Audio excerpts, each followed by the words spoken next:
అందరికీ నమస్కారం. నేను Eswararao, Telangana state united electricity employees union రాష్ట్ర అధ్యక్షుడిని.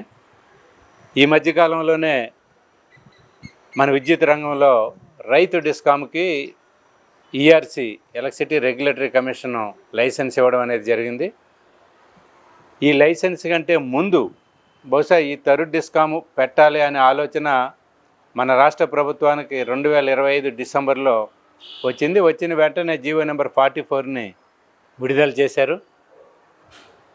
థర్డ్ డిస్కాము అనే పేరుని ప్రచారంలోకి తీసుకొచ్చిన వెంటనే మళ్ళా ఎందుకో దీన్ని రైతు డిస్కామ్గా మార్చాలని చెప్పి 2026 డిసెంబరు 2026 మార్చి నెలలో దీని పేరు మార్చడం అనేది జరిగింది.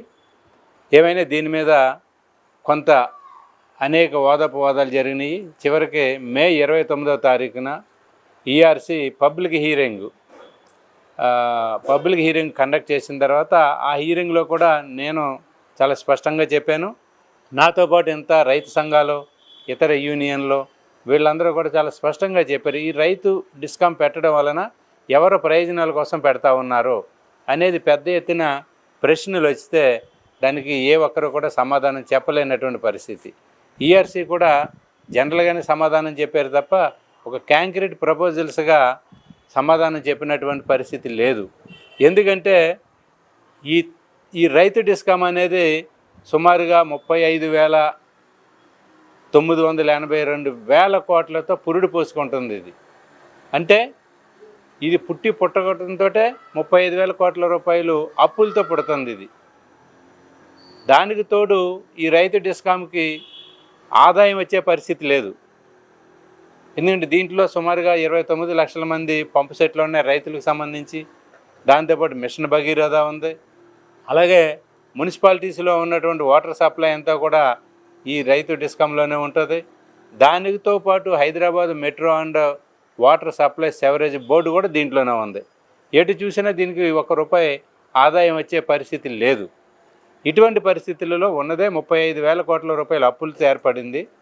మళ్ళీ దీనిని ఉచితాల పేరు మీద చేస్తామని, మరి దీనికి ప్రతి సంవత్సరం కూడా ప్రభుత్వం నుంచి ఇంత బడ్జెట్ కేటాయిస్తున్నామని ఏమన్నా అలాట్మెంట్ ఇచ్చారని అంటే అది ఎక్కడా కూడా ప్రభుత్వం చెప్పినటువంటి పరిస్థితి లేదు. అసెంబ్లీ సమావేశాల సందర్భంగా అంటే బడ్జెట్ సమావేశాల సందర్భంగా కూడా బడ్జెట్లో కూడా ఎక్కడ కేటాయించినటువంటి పరిస్థితి కూడా లేదు. ఇటువంటి పరిస్థితులలో ఈ థర్డ్ డిస్కాము అంటే రైతు డిస్కామ్ అనేది ఏర్పడింది. ఇక్కడ మన అందరం కూడా ఆలోచించాల్సింది, రైతులకు ఉచిత విద్యుత్ అనే పేరు మీద రైతు డిస్కామ్ అని పేరు పెట్టారు. కానీ మిగిలిన డిస్కామ్లో ఉన్నటువంటి కొన్ని సర్వీసులు సుమారుగా నేను చెప్పినటువంటి అన్ని రంగాలకు కలుపుకుంటే 30 లక్షల సర్వీసులు ఉంటాయి. ఈ 30 లక్షల సర్వీసులు ఉచితానికి ఇచ్చిన తర్వాత మన రాష్ట్రంలో ఉన్నటువంటి సుమారుగా ఇంకా 1,30,00,000 వినియోగదారులు ఉంటారు. పారిశ్రామికవేత్తలు కావచ్చు, డొమెస్టిక్ సర్వీసులు కావచ్చు, ఇతరాలు అన్నీ కలుపుకుంటే కూడా ఇంకా 1,30,00,000 సర్వీసులు ఉంటాయి. ఈ 1,30,00,000 సర్వీసులు 2 డిస్కామ్లో ఉంటాయి, ఎన్పిడిసిఎల్లో అండ్ ఎస్పిడిసిఎల్లో. ఈ రెండింటిలో ఉన్నటువంటి వినియోగదారుల పరిస్థితి ఏంటి? ఇప్పటికే క్రాస్ సబ్సిడీలు ఉన్నాయి, క్రాస్ సబ్సిడీలు ఉన్నాయి. సబ్సిడీలన్నీ రైతు పవర్ డిస్కామ్కి పోతాయి. మరి క్రాస్ సబ్సిడీలని ఎట్లా చూపిస్తుంది ప్రభుత్వం? లేదు ఈ డిస్కామ్లు ఎట్లా సర్వైవల్ అవుతాయి? దీని మీద కూడా ఆలోచించాల్సినటువంటి పరిస్థితి వస్తూ ఉంది. కాబట్టి దీనికి మొత్తానికి కారణం ఏంటనేది పరిశీలన చేసినట్లయితే 2003 విద్యుత్ చట్టం కేంద్ర ప్రభుత్వం తీసుకొచ్చింది. వాజ్పేయి గారు ప్రధానమంత్రిగా ఉన్నప్పుడు విద్యుత్ చట్టం 2003 తీసుకొచ్చింది. అప్పటి వరకు భారతదేశంలో ఉన్నటువంటి ఈ చట్టాలన్నీ కూడా ఈ 2003 విద్యుత్ చట్టం ఎప్పుడైతే అమల్లోకి వచ్చిందో అప్పటి వరకు ఉన్నటువంటి పాత చట్టాలన్నీ రద్దయిపోయి 2003 చట్టం ఏదైతే ఉందో అదే ఈ దేశంలో అధికారంలో ఉంది. అంటే అప్పటి వరకు ఉన్నటువంటి ఈ విద్యుత్ అనేది ఉమ్మడి జాబితా, అటు కేంద్ర ప్రభుత్వానికి ఇటు రాష్ట్ర ప్రభుత్వానికి మధ్యలో ఉన్నటువంటి ఉమ్మడి జాబితాలో ఉన్నటువంటి విద్యుత్ చట్టం ఇప్పుడు రాష్ట్ర ప్రభుత్వానికి సంబంధం లేకుండా డైరెక్ట్గా కేంద్ర ప్రభుత్వం చేతుల్లోకి తీసుకుంది. అది చాలా అన్యాయమైనటువంటి పరిస్థితి. తీసుకుని 2003 చట్టం తీసుకొచ్చేసరికి అప్పటి వరకు ఉన్నటువంటి చట్టాలన్నీ కూడా రద్దు అయిపోయినాయి. కేవలం 2003 విద్యుత్ చట్టం మాత్రం ఈ దేశంలో అధికారంలో ఉంది. దానికి అనుగుణంగానే ఈ దేశంలో ఉన్నటువంటి విద్యుత్ సంస్థలన్నీ కూడా నడవలసినటువంటి అవసరం ఉంటుంది. ఆ చట్టం కేంద్ర ప్రభుత్వం కంట్రోల్లో నడుస్తూ ఉంది. కేంద్ర ప్రభుత్వం ఆధ్వర్యంలోనే సెంట్రల్ ఈఆర్సీ వచ్చింది. నామినల్గా ఉంటుంది. రాష్ట్రంలో కూడా ఈఆర్సీ ఉంది, ఎలక్ట్రిసిటీ రెగ్యులేటరీ కమిషన్ ఉంది. ఇది నామినలే తప్ప దీనికి ఏ రకమైనటువంటి పవర్స్ కూడా లేవు. అంటే కేంద్ర ప్రభుత్వం ఏమి నిర్ణయం చేస్తే ఆ నిర్ణయాన్ని అన్ని రాష్ట్రాలు అమలు చేయాలి. దానికి తోడు మన రాష్ట్ర ప్రభుత్వం కొన్ని స్కీమ్స్లో కూడా ఎంటర్ అయ్యింది. ఆర్డీఎస్ఎస్ స్కీమ్లోకి ఎంటర్ అయ్యింది. ఆర్డీఎస్ఎస్ స్కీమ్ అంటే అర్థం ఏంటంటే, ఈ ఆర్డీఎస్ఎస్ స్కీమ్ ద్వారా ఒక 5,000 కోట్లు మన రాష్ట్రానికి వస్తాయి, మన డిస్కాములకు వస్తాయి. టోటల్గా డిస్కాములకు ఉన్నటువంటి అప్పులు సుమారుగా 53,000 కోట్లు. 5,000 కోట్ల కోసం ఆర్డీఎస్ఎస్ స్కీమ్లో జాయిన్ అయ్యింది. అంటే ఈ ఆర్డీఎస్ఎస్ స్కీమ్లో జాయిన్ అవ్వడం అంటే ఇప్పుడు వరకు ఉన్నటువంటి సబ్సిడీలు కానీ క్రాస్ సబ్సిడీలు కానీ అన్నీ రద్దు చేయాలనేది ఆర్డీఎస్ఎస్ స్కీమ్ యొక్క ఉద్దేశం. ఆ తర్వాత ఎంత ఉత్పత్తి అవుతుంది, జనరేటింగ్ స్టేషన్లో ఉత్పత్తి అయ్యే కరెంట్ ఛార్జీ ఎంత, దానికి ట్రాన్స్మిషన్స్, లైన్ లాసెస్, ఇక ఎంప్లాయీస్ యొక్క జీతభత్యాలు ఇవన్నీ కలుపుకుంటే యూనిట్ ధర 6 రూపాయలు 7 రూపాయలు వస్తుంది. ఆ ధరను మాత్రమే ప్రతి కన్జ్యూమర్ చెల్లించాలి. అంటే ప్రతి వినియోగదారుడు కూడా చెల్లించాలి. ఇప్పటి వరకు క్రాస్ సబ్సిడీల వలన పారిశ్రామికవేత్తల నుంచి ఎక్కువ ధర వసూలు చేస్తూ ఉన్నారు, లేదా కమర్షియల్ కాంప్లెక్స్ల నుంచి ఎక్కువ ధర వసూలు చేసి పేదవాళ్ళకి తక్కువ ధరకు ఇస్తూ ఉన్నారు. ఇక ముందు అట్లాంటిది ఏమి ఉండదు. మొత్తం క్రాస్ సబ్సిడీలన్నీ కూడా రద్దు అయిపోతాయి. రద్దు అయిపోయి ఎవరైతే యూనిట్ ధర చెల్లించాలో ఆ ధర చెల్లించిన వాళ్ళకే కరెంట్ ఉంటుంది. ఆ ధర చెల్లించలేని పరిస్థితి ఎవరైనా కన్జ్యూమర్స్ ఉంటే వాళ్ళకి ఇక కరెంటు ఉండదు. వాళ్ళు మళ్ళా పూర్వకాలంలో కిరోసిన్ గ్యాస్ తేలితో లైట్లు వెలిగించి ఉన్నారు కదా, అదే పద్ధతిగా నెట్టబడతారు. అట్లాగే వెనుకబడినటువంటి గ్రామాలకి కరెంటు కొత్త లైన్లు వేసే పరిస్థితి ఉండదు, అట్లా ఉండదు. అంటే 2 డిస్కాముల్ని, ఈ రైతు పవర్ డిస్కామ్ అనేది ఏదైతే ఉందో దీనిని వదిలేసి 2 డిస్కాముల్ని కూడా కమర్షియల్ యాక్టివిటీగా తీసుకొచ్చి ప్రైవేటీకరణ చేసే ప్రయత్నమే కేంద్ర ప్రభుత్వం యొక్క ఉద్దేశం. దాంట్లో భాగంగా మన రాష్ట్ర ప్రభుత్వం కూడా కేంద్ర ప్రభుత్వం చెప్పు చేతలోకి వెళ్ళిపోయింది. ఇంక వెనకొచ్చే పరిస్థితి లేదు.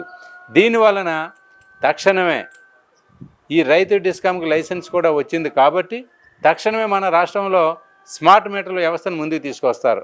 స్మార్ట్ మీటర్లు అంటే తెలుసు కదా, స్మార్ట్ మీటర్లు అంటే మనం ప్రీపెయిడ్, ముందుగా మనం డబ్బులు చెల్లించి కరెంటు కొనుక్కుంటే అది అర్ధరాత్రి కరెంటు పోయింది, మనం చెల్లించిన పైసలు అర్ధరాత్రి 1 గంటకు అయిపోయినాయి అనుకోండి, అప్పుడు కరెంటు కట్ అవుతుంది. Just like cell phone model.